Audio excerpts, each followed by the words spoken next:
Rockets doing their thing without Chris Paul here so far, top 10 league-wide offensively and defensively. Yeah. How good do they look to you right now? They look terrific. I mean, they really do. The fact that they can now win games with their defense, they've been impressive this year. And then not, thinking you're going to have Chris Paul and not having him, having to make that adjustment as well.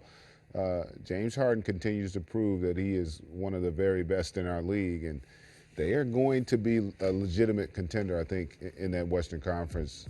Harden, Smitty, he just seems to get better and as consistent as anybody, very comfortable in that role as franchise player. He is, and he's not falling off. Got a chance to sit down and talk to him and Chris Paul. He's gotten better shape. And then they believe in their philosophy. They shattered the record last year of attempts, makes, and three-points. Oh, yeah. And it's even higher right now. Yeah. They're making 15 three-point shots and taking, I think, 44. And when you look at this game, the Cavs give up the most made three-point shots. So it's going to be interesting how the Cleveland Cavaliers, who have not found their philosophy and their mojo defensively, how they guard the Houston Rockets and guard that three ball, because it's amazing. Gee, I just looked that up. They take 44 threes a game.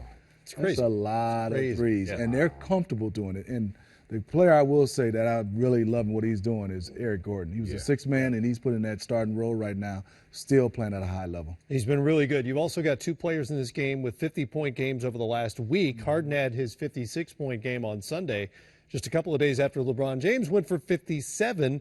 The Cavaliers have the widest disparity between offensive and defensive ranking in the league. They're the second-best offensive team in the league, dead last right now in defense. How representative of that or of them is that those rankings right now? Well, they're not that bad, but obviously they're playing that bad on that defensive end. They have a lot of new guys, and then when you start to watch some of their individual defensive assignments, they're lacking. They have no communication. J.R. Smith even talked about it. What he made he had made a funny reference last night about their defensive communication. It's not there right now, and then they don't have anybody that can rim protect. I have Kevin Love playing a lot of center. He's not going to block a lot of shots. They're missing Tristan Thompson. They just haven't found their flow defensively right now. Yeah, and I do think they are as bad as their numbers right now. They really are. But that's why.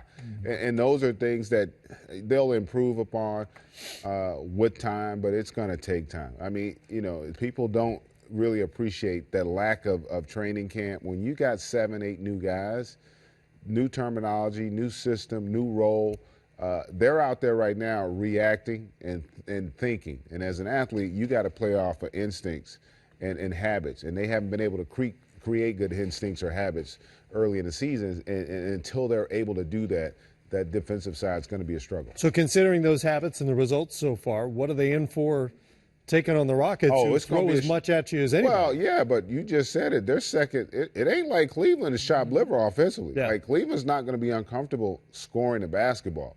And if you're Houston and those threes aren't falling, you're going to have trouble because LeBron is still going to be a matchup nightmare for them.